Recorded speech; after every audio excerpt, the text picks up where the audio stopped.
এরপরে যে কোশ্চেনগুলো নিয়ে আমি যে আলোচনা করবো তার মধ্যে হচ্ছে মঙ্গোডিবি এবং বেসিক মঙ্গোডিবি নিয়ে আমরা আলোচনা করবো। মঙ্গোডিবি জিনিসটা কি? মঙ্গোডিবি হচ্ছে একটা একটা নো সিকিউর ডাটাবেস এবং এটা ওপেন সোর্স এবং এটা মানে খুবই ফ্যান্টাস্টিক এবং খুবই ফেমাস একটা ডাটাবেস, যেটা আমাদেরকে একটা নির্দিষ্ট পোর্শন পর্যন্ত ফ্রি সার্ভিস দেয়। এটা মূলত নোট জেস রিলেটেড যে ওয়েবসাইটগুলো আছে সেগুলোতে বহুলভাবে ব্যবহার করা হয়। এখন আসি হচ্ছে নো সিকিউর জিনিসটা কি?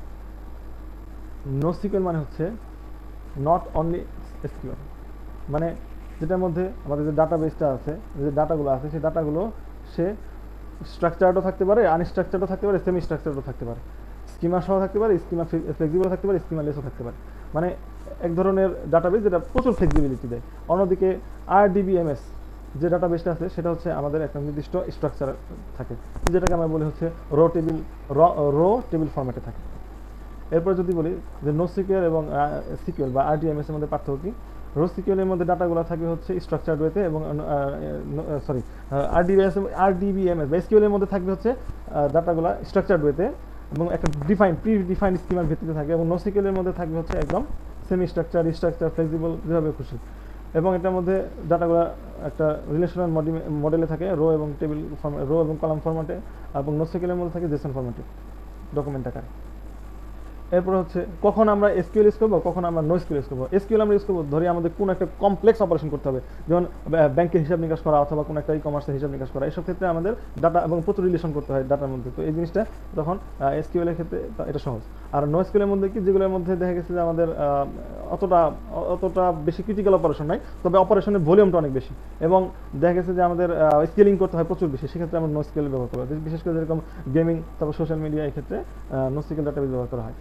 ডকুমেন্টস এবং কালেকশন, এই যে দুইটা জিনিস, এগুলো মানে কি? নো সিকিউএল যে ডকুমেন্টস একটা জিনিস, আর একটা হচ্ছে কালেকশন। এই দুটা মানে কি? কালেকশন জিনিসটা হচ্ছে একটা একটা ডকুমেন্ট যদি বলি যে সিঙ্গেল ইউনিট অফ ইনফরমেশন, মানে যে ইনফরমেশন বা যে ডাটা এক্স্যাক্টলি যে ডাটা, সেটাই হচ্ছে ডকুমেন্টস। এই ডাটাটা আমরা যেভাবে সাজায় রাখি, একটা একটা একটা গ্রুপিং করে রাখি, অথবা যদি বলি যে একটা কালেকশনের মধ্যে রাখি, সেটা হচ্ছে কালেকশন। মানে কালেকশন হচ্ছে যে যে জিনিসটা একাধিক ডাটাকে হোল্ড করে, একাধিক সেম টাইপের ডাটাকে হোল্ড করে, সেটা হচ্ছে কালেকশন। আর এই কালেকশনের যে সিঙ্গেল ইউনিট আছে, অর্থাৎ ইন্ডিভিজুয়াল ইনফরমেশন বা ডাটা, সেটাই হচ্ছে ডকুমেন্ট।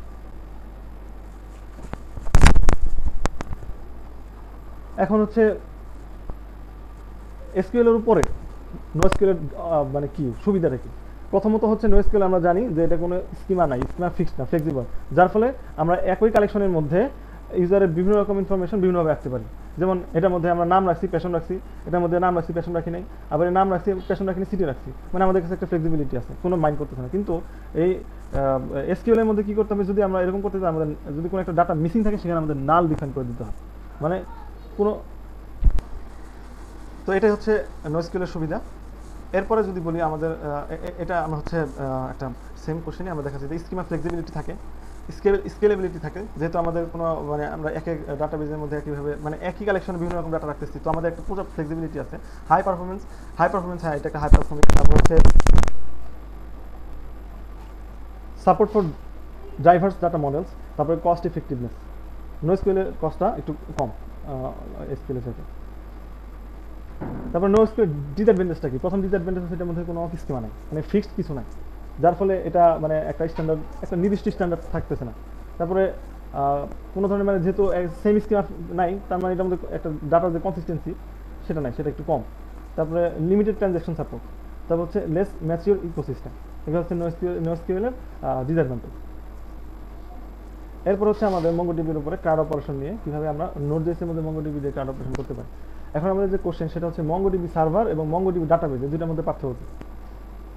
মঙ্গোডিবি সার্ভার হচ্ছে একটা সফটওয়্যার যেটা হচ্ছে মঙ্গোডিবি ডাটাবেজের যে ডাটাগুলো আছে সেটাকে ম্যানেজ করতে সাহায্য করে। আর মঙ্গোডিবি ডাটাবেস হচ্ছে রিয়েল ডাটা কন্টেইনার, মানে যেটা আসলে এক্স্যাক্টলি ডাটাগুলো স্টোর করতেছে। হ্যাঁ, মঙ্গোডিবি সার্ভারটা আমাদের কম্পিউটারে আমরা ইনস্টল করে আমরা আমাদের ডাটাবেসটাকে ম্যানিপুলেট করতে পারি। এরপর হচ্ছে মঙ্গোডিবি সার্ভার আমরা কীভাবে ইনস্টল করি, মঙ্গোডিবি ওয়েবসাইটে গিয়ে আমরা এই মঙ্গোডিবি যে এটা আছে মঙ্গোডিবি সার্ভার সেটাকে ইনস্টল করতে পারি। ইনস্টল করে আমরা সেটা মঙ্গোডিবি কম্পাস মনে হয় সেটা নাম, সেটাকে আমরা ইনস্টল করে আমাদের সার্ভারটাকে আমরা লোকালি ইনেবল করতে পারি, এবং এটার মাধ্যমে আমরা চাইলে আমাদের ডাটাবেসটাকে আমরা চাইলে এটাকে ম্যানিপুলেট করতে পারি। এখন হচ্ছে আমাদের ক্রাউড অপারেশন, মঙ্গোডিবিতে কীভাবে আমরা ক্রাউড অপারেশন করে থাকি। মেইনলি তো মঙ্গোডিবি ইউজ করার জন্য সবচেয়ে ফ্যান্টাস্টিক ওয়ে হচ্ছে মঙ্গোজ নামে যে একটা লাইব্রেরি আছে সেটা ইউজ করা, কিন্তু ডিরেক্ট মঙ্গোডিবি দিয়ে আমরা কোনো একটা ক্লাউড অপারেশন করতে পারি। এর জন্য প্রথমে আমাদের কি করতে হয়, প্রথমে আমাদের সার্ভার ক্রিয়েট করে সার্ভারটাকে কানেক্ট করতে হয়। এর জন্য আমরা কি করি, প্রথমে হচ্ছে আমরা মঙ্গোডিবি থেকে আমরা একটা ইউআরআই পাই। ইউআরআই বলতে একটা লিঙ্ক পাই, যে লিঙ্ক হচ্ছে আমাদের ওই নির্দিষ্ট ডাটাবেজের সাথে আমাদের সার্ভারের কানেকশনের একটা লিঙ্ক তৈরি করে। সেটা আমরা ক্লায়েন্ট মঙ্গো ক্লায়েন্ট এর ভিতরে সেই ডাটাবেসটাকে দিয়ে দিলে আমরা ক্লায়েন্ট পেয়ে যাই। পরবর্তী সেই ক্লায়েন্টটাকে কানেক্ট করলে আমরা আমাদের ডাটাবেসটাকে কানেক্ট করতে পারি। এখন হচ্ছে আমরা কিভাবে একটা ডাটাকে আমাদের ডাটাবেজে মঙ্গোডিবি ব্যবহার করে ইনসার্ট করতে পারি। এর জন্য আমাদের কি করতে হয়, প্রথমে একটা ডাটাবেস ডিফাইন করতে হয়। ডাটাবেসটা হচ্ছে অ্যাওয়েট কানেক্ট টু মঙ্গোডিবি। তারপর কালেকশন ডিফাইন করতে হয়, কালেকশনের একটা নাম দিতে হয়। তারপর এই যে কালেকশনটা পাইলাম, এই কালেকশনের মধ্যে আমরা ইনসার্ট ওয়ান করে আমরা আমাদের ডাটা যেটা আমরা যদি ম্যানুয়ালি চাই ম্যানুয়ালি, অথবা যদি রিকোয়েস্ট থেকে নিতে চাই রিকোয়েস্ট থেকে আমরা পাঠাতে পারি। এটা হচ্ছে আমাদের ইনসার্ট করার সিস্টেম। এরপর হচ্ছে আমরা রিড করবো কিভাবে, রিড করার জন্য সেম ডাটাবেজের উপর আমরা কালেকশন তৈরি করবো। কালেকশনের পরে এখানে আমরা ফাইন্ড ওয়ান দিব অথবা শুধু ফাইন্ড দিব। ফাইন্ড ওয়ান দিলে একটা নির্দিষ্ট নামের সাপেক্ষে অথবা আইডি সাপেক্ষে আমরা ডাটাকে ফাইন্ড করে আনতে পারবো। এরপরে হচ্ছে আমরা আপডেট করবো কোনো একটা ডাটা। কিভাবে আপডেট করতে হলে প্রথমে আমাদের ডাটাবেস তৈরি করতে হবে, কালেকশন তৈরি করতে হবে। স্বাভাবিক করার পরে আমরা ডাটাবেস যখন আপডেট করবো তখন আমাদের দুইটা আর্গুমেন্ট দিতে হয়। এক হচ্ছে কিসের কোন ডাটাকে আপডেট করবো, এই জন্য আমাদের একটা ফিল্টার দিতে হবে যে এই ডাটাকে ফিল্টার করে আনো। আর আপডেট হচ্ছে যে ডাটাকে আমি আপডেট করতে চাই, যে ইনফরমেশনটা ফিল্টার করা যে আইটেমটা পাচ্ছি সেটার মধ্যে যে ডাটাকে আমি ইনসার্ট করতে চাই বা এডিট করতে চাই সেটা। তো এর জন্য আমাদের ফিল্টার তৈরি করতে হবে। তারপর আপডেটের মধ্যে একটা সেট অপারেটর ইউজ করতেছি। সেট অপারেটর ইউজ করলে আমাদের জন্য হচ্ছে ডাটাটাকে ওখানে অ্যাড করতে সহজ হয়। মানে অ্যাড করার জন্য এটাই হচ্ছে রুল, যে সেট অপারেটর ইউজ করতে হয়। পরবর্তীতে আমি সেখানে আপডেট ওয়ান দিব, ফিল্টার দিব যে এই ফিল্টার মানে এই নামের যে ডাটাটা আছে সেই ডাটার মধ্যে তার এইজটাকে চেঞ্জ করে সেট করতে হবে এই যে এই ভ্যালুতে। তো এভাবে আমি আপডেট করলাম। এখন ডিলেটের কথা যদি বলি, ডাটাবেস তৈরি করবো। ডাটাবেস তৈরি করার পরে আমি কালেকশন তৈরি করবো। কালেকশন তৈরি করার পরে আমি ফিল্টার তৈরি করবো। মানে ডিলেট তো করতে হবে কোনো একটা নির্দিষ্ট জিনিসকে, সেই জিনিসটা কি সেটা আমি এই ফিল্টারের মধ্যে ডিফাইন করে দেবো। তারপর ডিলেট ওয়ানের মধ্যে ফিল্টারটা পাঠিয়ে দেবো, তাহলে আমার ডাটাবেস থেকে ডাটাটা অটোমেটিক ডিলেট হয়ে যাবে। ডিলেট ওয়ান ইউজ করতে হবে। তো বেশ কিছু মেথড আছে মঙ্গোডিবিতে, সেগুলো আমরা দেখতে পারি। যেমন ক্রিয়েটের জন্য আছে ক্রিয়েট ইনসার্ট ওয়ান এবং ইনসার্ট মেনি। রিডের জন্য আছে ফাইন্ড ওয়ান এবং ফাইন্ড মানে সব। আপডেটের জন্য আছে আপডেট ওয়ান, আপডেট মেনি। ডিলেটের জন্য আছে ডিলেট ওয়ান এবং ডিলেট মেনি। এগুলো হচ্ছে আমরা বিভিন্ন অপারেশন ক্লাউড অপারেশন যেগুলো আমরা মঙ্গোডিবিতে করতে পারি। এরপর হচ্ছে মঙ্গোডিবিতে যদি আমরা চাই যে ইনসার্ট করব অনেকগুলো জিনিস একসাথে, সেক্ষেত্রে আমাদের কি করতে হবে, প্রথমে তো আমাদের যে ডাটাবেস আছে সেই ডাটাবেসটা করতে হবে। তারপর কালেকশন তৈরি করতে হবে। কালেকশন তৈরি করার পরে আমরা কালেকশন ডট ইনসার্ট মেনি দিব। ইনসার্ট মেনির ভিতরে আমাদের যে ডকুমেন্টস আছে সেটা পাঠিয়ে দিলে ইনসার্ট মেনি হয়ে যায়, মানে সবগুলো ডাটা একসাথে ইনসার্ট হয়ে যায়। এরপরে আমরা চাচ্ছি হচ্ছে আমরা সিলেক্ট মানে ফাইন্ড মানে অল ফাইন্ড করে নিয়ে আসবো। সেক্ষেত্রে আমাদের একটা মেথড আছে, সেটা হচ্ছে ফাইন্ড অনলি ফাইন্ড ওয়ান। এটা যদি ইউজ করি তাহলে সে আমাদেরকে একটা কার্সর রিটার্ন করবে। সেই কার্সরটাকে টু অ্যারে করলে আমাদের ডাটাটাকে আমরা অ্যারে অবজেক্টে আমরা পেয়ে যাবো। এরপর হচ্ছে আমাদের যদি আপডেট মেনি মানে একটা নির্দিষ্ট কন্ডিশনের উপর ভিত্তি করে আমাদের অনেকগুলো ডাটাকে একসাথে আপডেট করতে হয়, তো সেক্ষেত্রে আমরা আপডেট মেনি মেথড ব্যবহার করতে পারি। সেক্ষেত্রে আমাদের ফিল্টারটা ডিফাইন করতে হবে যে এইজ যাদের গ্রেটার দেন 30 তাদেরকে কি আপডেট করতে হবে, তাদের স্ট্যাটাসটাকে সিনিয়র হিসেবে সেট করতে হবে। সেক্ষেত্রে আমরা আপডেট মেনুর ভিতরে আপডেট ফিল্টার দিব, তারপরে আপডেট কোয়েরিটা দিয়ে দিলে আপডেট হয়ে যাবে। তারপর ডিলেট, যদি একসাথে অনেকগুলো আইটেম ডিলেট করতে চাই তাহলে আমরা একটা কন্ডিশন দিতে হবে যে হ্যাঁ এইজ যাদের লেস দেন 30 তাদেরকে আমরা ডিলেট করতে চাই, তাহলে কি করতে হবে, তারপরে কালেকশনের মধ্যে ডিলেট মেনু মেথড ইউজ করে ডিলেট ফিল্টারটা বসাই দেবো, সবগুলো আইটেম একসাথে ডিলেট হয়ে যাবে। আরও কিছু অ্যাডভান্স ক্লাউড অপারেশন দেখবো এখন আমরা। মঙ্গোডিবিতে আমরা দেখলাম যে সেট করার সময় আমরা কিছু অপারেটর ইউজ করছিলাম, যে জিটিই অনেক সময় এলটি ইউজ করি। সেগুলো কোনটা কি, প্রথম হচ্ছে ফিল্ড। এই ফিল্ডটা হচ্ছে আমাদের মঙ্গোডিবি ডাটাবেজের ফিল্ড, যে ডাটাবেজে মানে ডকুমেন্টসের ফিল্ড। ডকুমেন্টসের ভিতরে তো একটা ইউজারের অনেকগুলো ইনফরমেশন থাকে, তার মধ্যে আমরা শুধুমাত্র যে ফিল্ডটাকে দেখতে চাই সেটা হচ্ছে এই। তারপরে কি করব, একটা কন্ডিশন দিব। কন্ডিশনে কি, সেগুলোর মধ্যে খুঁজে বের করবো যেগুলো হচ্ছে লেস দেন 30। মানে প্রথমটা হচ্ছে ফিল্ড, তারপর একটা হচ্ছে অপারেটর। অপারেটরের মধ্যে আমরা অনেকগুলো মেথড ইউজ করতে পারি, greater than, less than, equal, এগুলো সব ইউজ করতে পারি, নট ইকুয়াল এগুলো ইউজ করতে পারি। তারপর বেশ কিছু কোয়েরি আছে অপারেটর আছে, যেরকম ইকুয়ালের জন্য এই যে ইকিউ, মানে এখানে আমরা ইকিউ দিলে শুধুমাত্র 30 এইজের যে কজন মানুষ আছে তাদের ডাটাগুলো আমাদেরকে দেবে, ইকিউ আছে। তারপরে আছে হচ্ছে এনই নট ইকুয়াল, তারপরে জিটি, তারপরে GTE not equal or equal, greater than or equal, LP অথবা লেস দেন অর ইকুয়াল, ঠিক আছে, এরকম ডাটাগুলো আছে, অপারেটরগুলো আছে। তারপর হচ্ছে আরও আছে হচ্ছে, এরপর আরও বেশ কিছু অপারেটর আছে, এগুলো হচ্ছে and, or, not in, size, এগুলো আছে। এগুলো আমরা এক ঝলক দেখে নিতে পারি, এগুলোর যে ফিচার সেগুলো পাশে লেখা আছে। তারপরে এটাও আমরা চাইলে স্ক্রিনশটও নিতে পারি। এরপর হচ্ছে আমরা কম্পারিজন অপারেটর আমরা ব্যবহার করবো, যে কীভাবে কম্পারিজন অপারেটর আমরা ব্যবহার করি। আমরা আগে তো গ্রেটার দেন দেখছি, এখন আরও বেশ কিছু, যেমন এইজ। এটা শুধু ডাটাবেজের ভিতরে ফাইন্ড করবে কি, যে সকল ইউজারদের বয়স 30-এর সমান সবগুলোকে নিয়ে আসবে। যে সকল ইউজারের বয়স 30 না তার মধ্যে সব নিয়ে আসবে। যে সকল ইউজারের বয়স 30-এর চাইতে বেশি, যে সকল ইউজারের বয়স 30 অথবা তার চাইতে বেশি, যে সকল ইউজারের বয়স 30 এর চাইতে কম, যে সকল ইউজারের বয়স 30-এর চাইতে কম অথবা 30 অথবা তার চাইতে কম, সেগুলোকে একসাথে নিয়ে আসবে।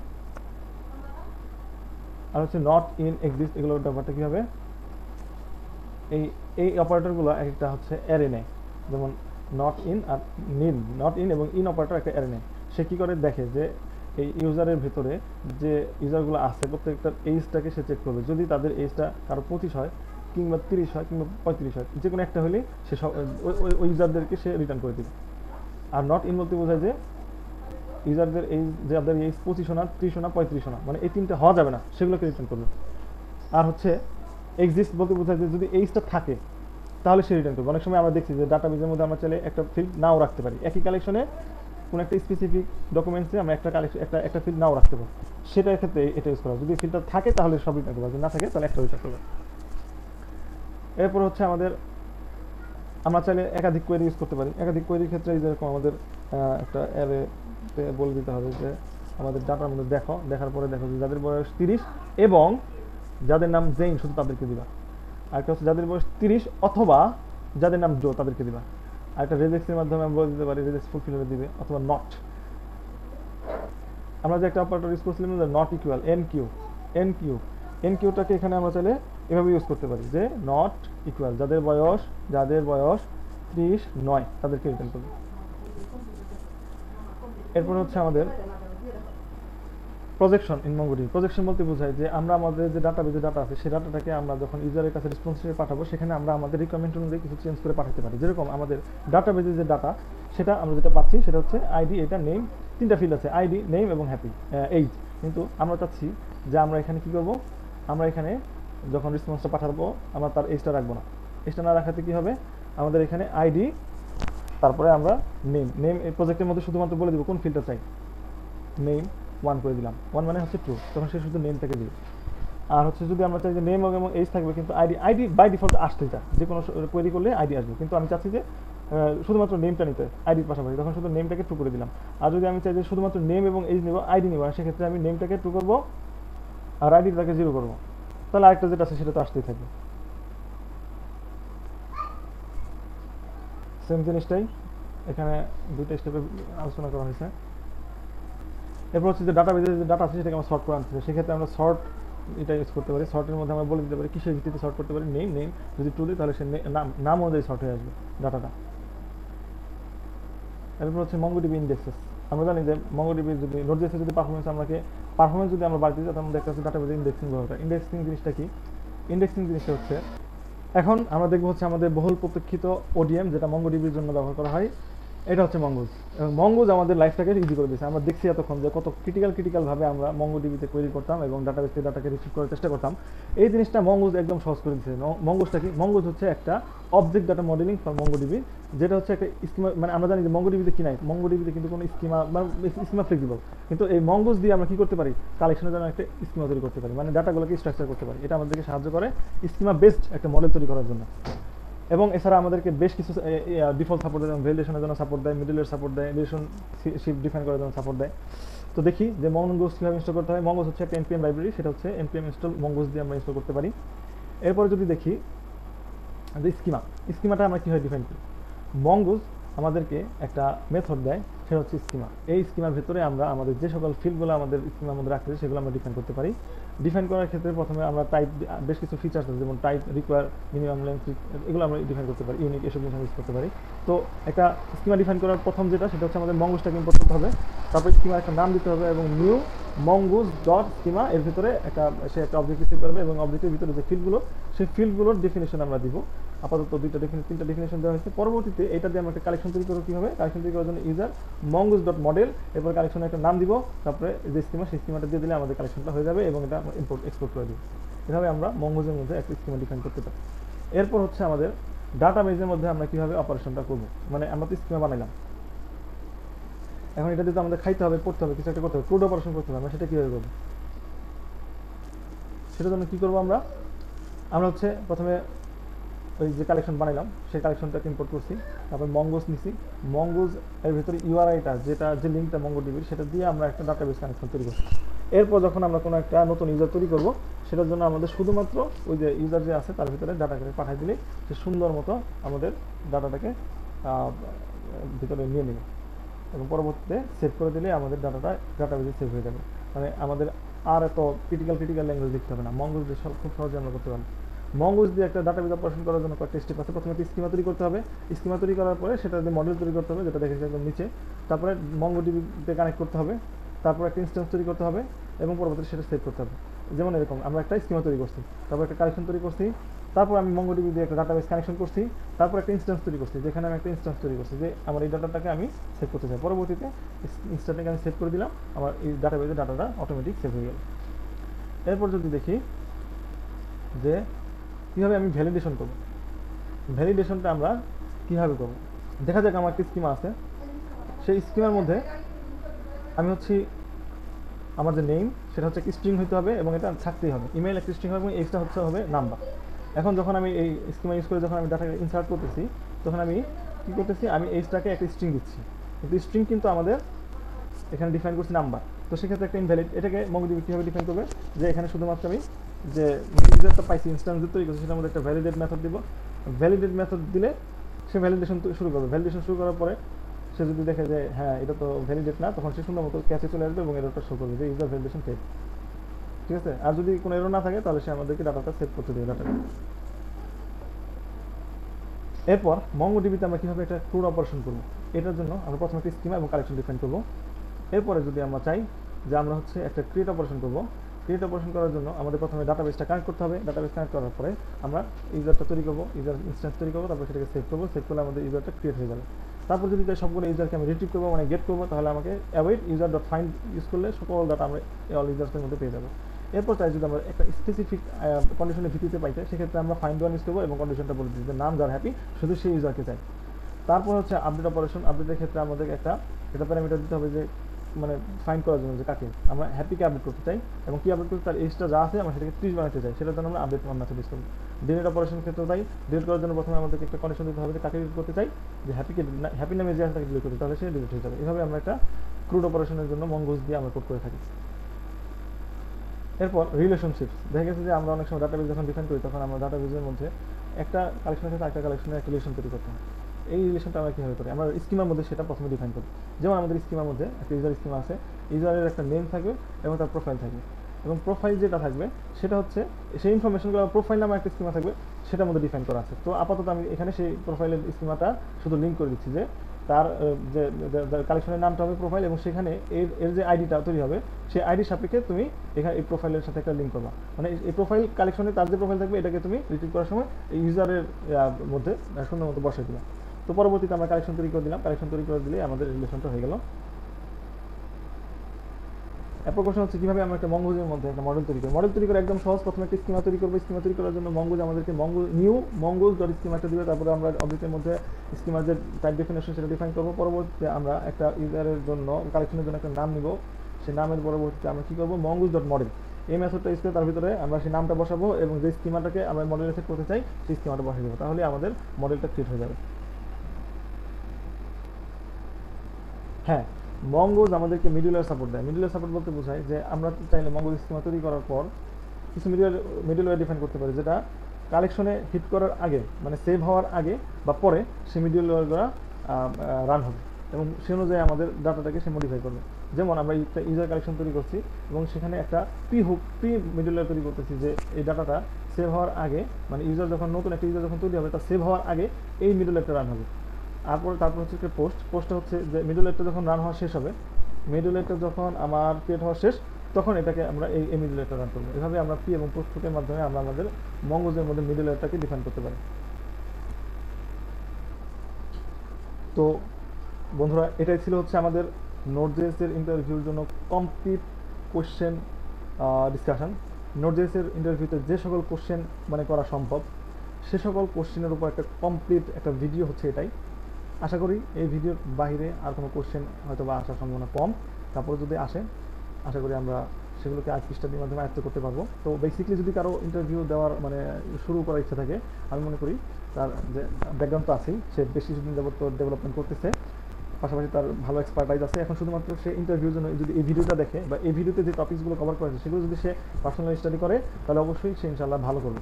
এবং এই ভিডিওটা যদি কেউ ভালো মতো আয়ত্ত করে, আশা করি তার নোট.js ইন্টারভিউ দেওয়া শুরু করে দেওয়া উচিত। তো হোপফুলি এটা হচ্ছে আমাদের নোট.js এর অন্যতম একটা কাভারেজ। এবং এটা মূলত আমি মনে করি যে মনে হয় না আমাদের দেশে বাংলা ভাষায় এত বড় একটা ভিডিও দেওয়া আছে কারো। তো হোপফুলি এই জিনিসটা সবারই কাজে আসবে, বিশেষ করে আমার নিজের কাজে আসবে, কারণ আমি নিজেও হচ্ছে ক্যান্ডিডেট। সো সবাই দোয়া করবেন যাতে সামনে পরবর্তীতে আমি আরও কিছু বেশ ইন্টারেস্টিং এরকম ইন্টারভিউ ভিডিও নিয়ে আসতে পারি। আসসালামু আলাইকুম।